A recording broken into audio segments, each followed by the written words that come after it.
YouTube, donc c'est un peu spécial, mais je suis trop contente parce que vraiment YouTube, je trouve que c'est une plateforme où on peut être vraiment le plus proche, avec des vidéos qui soient un peu plus longues, et donc je suis super contente de démarrer une nouvelle aventure sur cette plateforme, et j'espère vraiment que ça va vous plaire.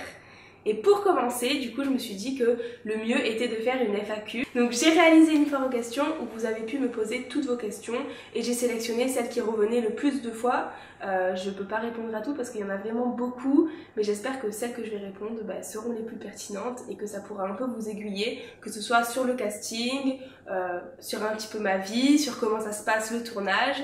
Donc c'est parti, on commence tout de suite. Alors pour la première question, on va commencer du coup par la base qui est tu pâtisses depuis quand? C'est une question posée par Jade. Donc je pâtisse depuis quand? Alors c'est vrai que moi j'aime la pâtisserie depuis que je suis toute petite parce que je suis quelqu'un d'assez manuel et donc tout ce qui était pâtisserie, cuisine, dessin, c'est toujours quelque chose que j'ai adoré. Mais ça a commencé par des petits marbrés chez mamie avec mes cousines et mes sœurs, les goûter avec ma maman, enfin voilà, c'était un petit peu comme tous les enfants je pense. Il n'y avait pas plus que ça un intérêt de ma part pour la pâtisserie. Mais c'est vrai qu'au confinement, je pense comme tout le monde, on était enfermés chez nous, on avait énormément de temps et donc il fallait trouver une occupation. Et je me suis dit pourquoi pas la pâtisserie. Donc j'ai commencé à regarder des vidéos, à lire des livres, ça m'a beaucoup aidé, vraiment à m'intéresser au sujet. Et donc j'ai aussi beaucoup pratiqué. Et en fait c'est en pratiquant et en me renseignant, j'ai vu que je commençais à évoluer. Et en fait en évoluant, ça donne envie de encore faire mieux. Et donc je pense que c'est vraiment là qu'est née ma passion pour la pâtisserie. Et donc voilà, j'ai évolué, tout ça. Et après, j'ai vraiment... je me suis découverte une passion, quoi. Maintenant, j'en fais tous les week-ends, voire toutes les semaines.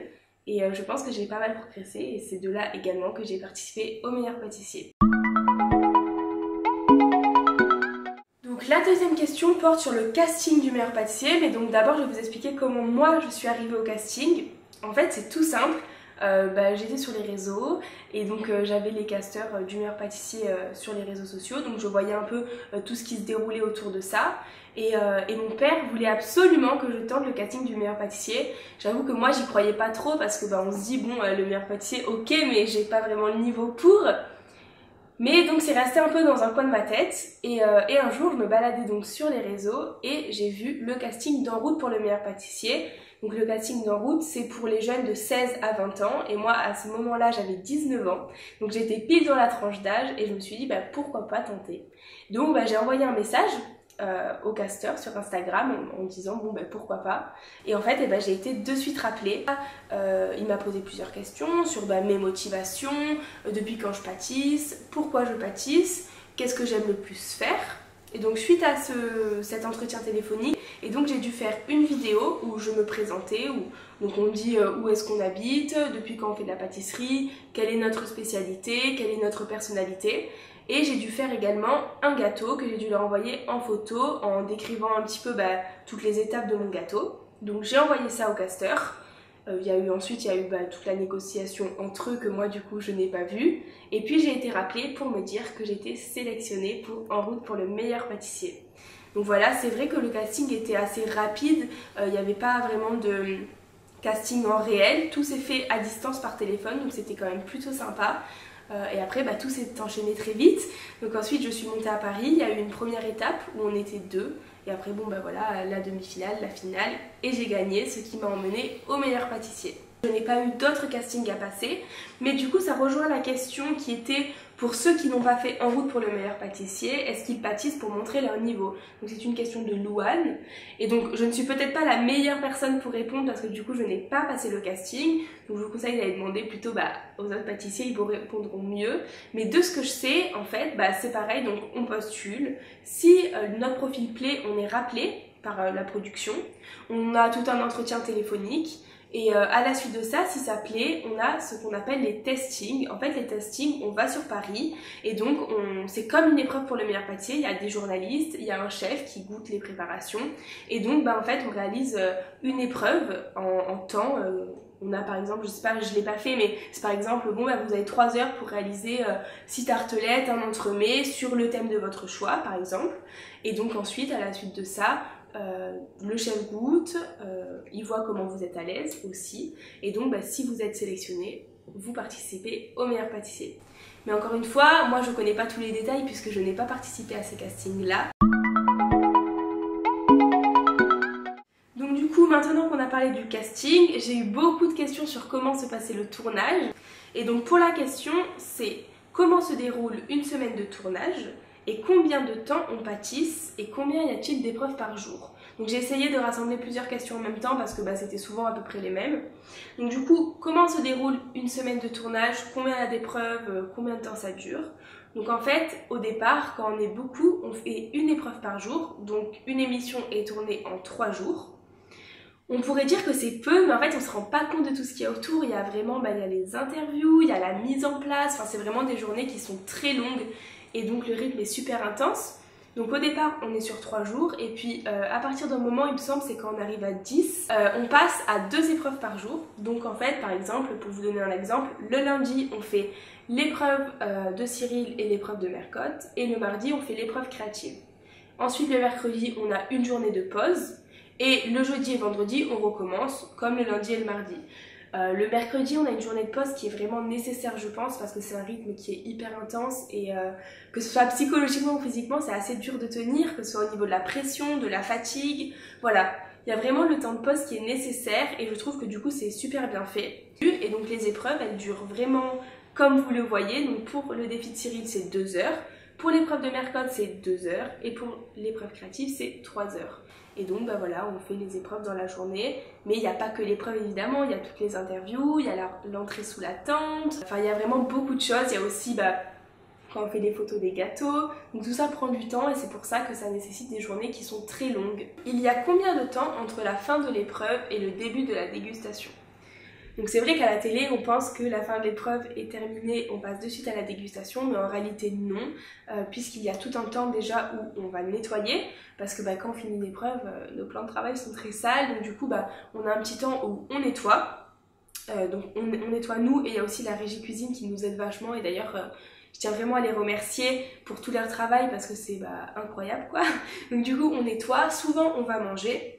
Et ensuite, il se passe les tournettes et les photos des gâteaux. Donc ce qu'on appelle tournettes et photos des gâteaux, c'est simplement que on prend nos réalisations qui sont mises en fait sur une tournette et donc ils sont filmés en train de tourner. C'est pour les images que vous voyez à la télé.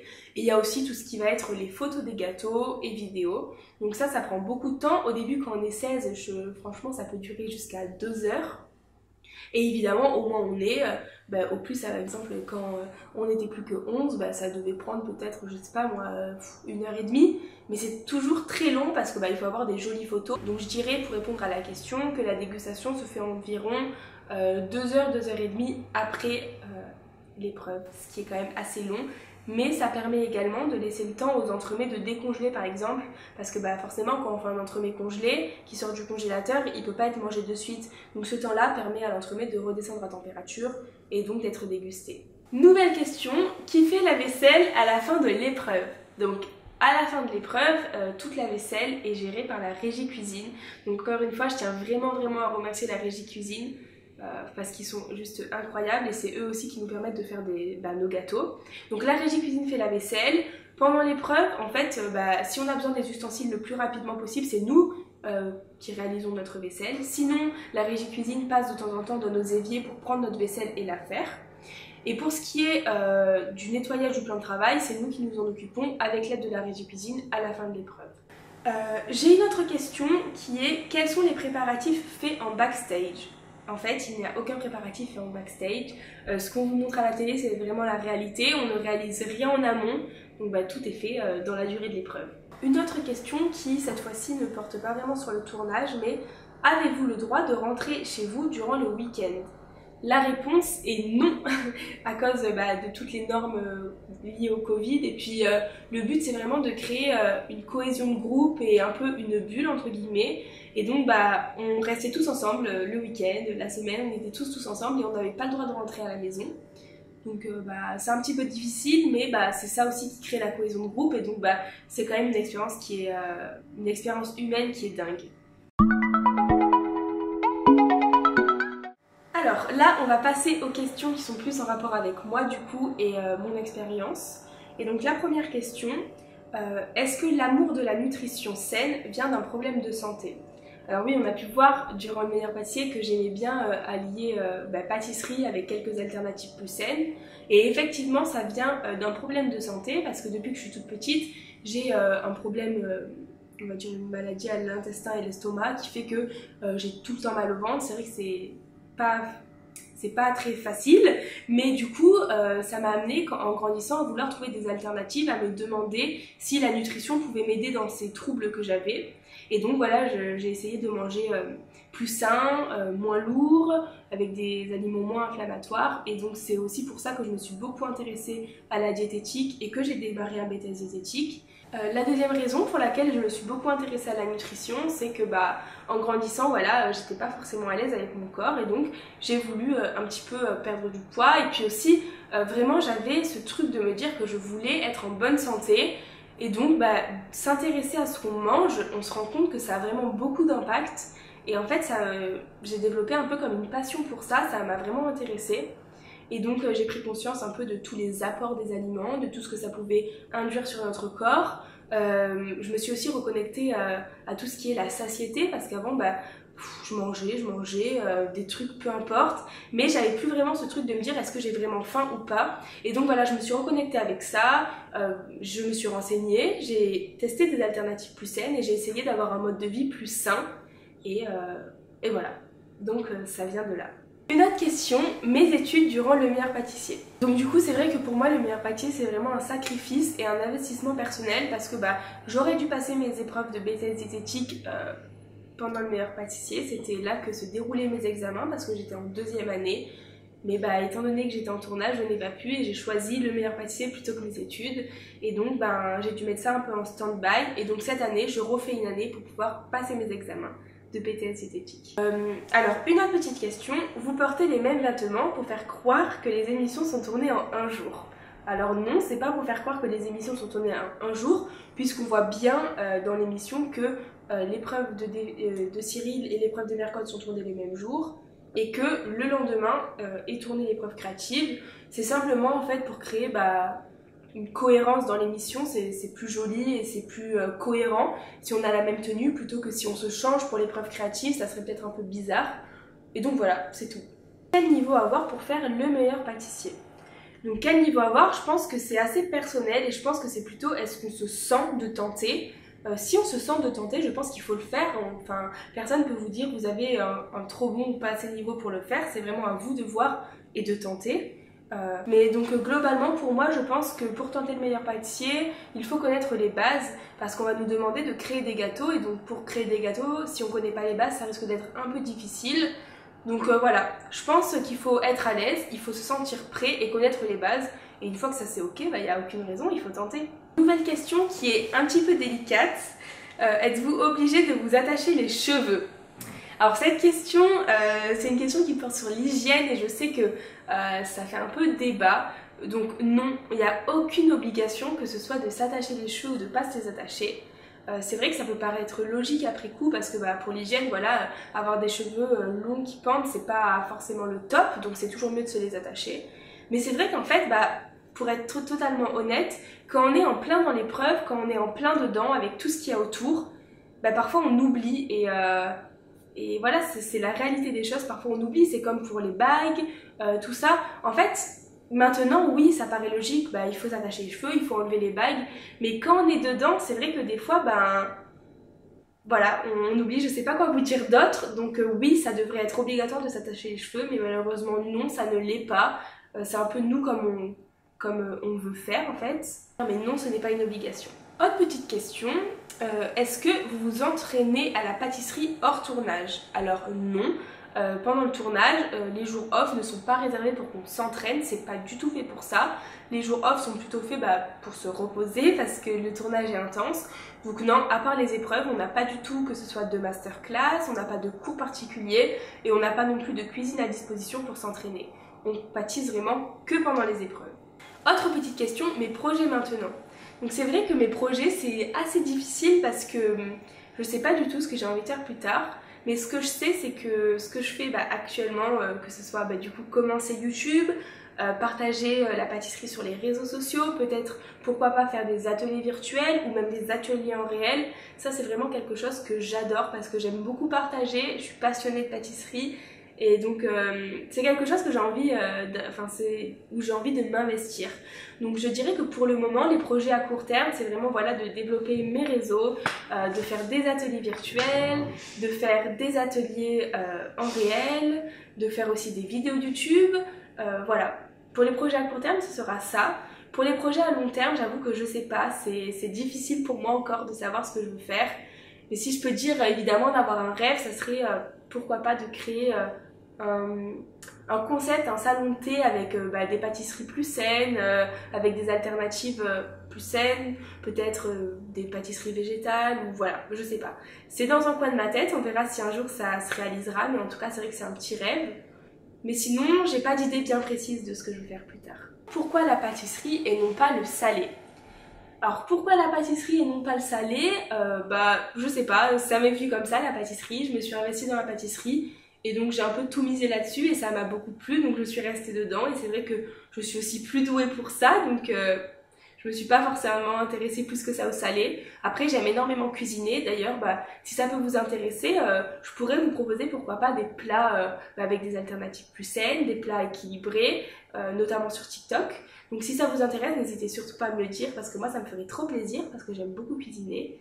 Mais c'est vrai que je pense que je vais quand même rester plus focus sur la pâtisserie parce que je pense être plus douée pour ça. Pour la dernière question, la question est: comptes-tu faire d'autres émissions hors pâtisserie style Masterchef? Alors non, c'est pas prévu au programme, comme j'ai dit, je suis pas autant douée en cuisine qu'en pâtisserie, donc les émissions style Masterchef, tout ça, ce n'est pas prévu.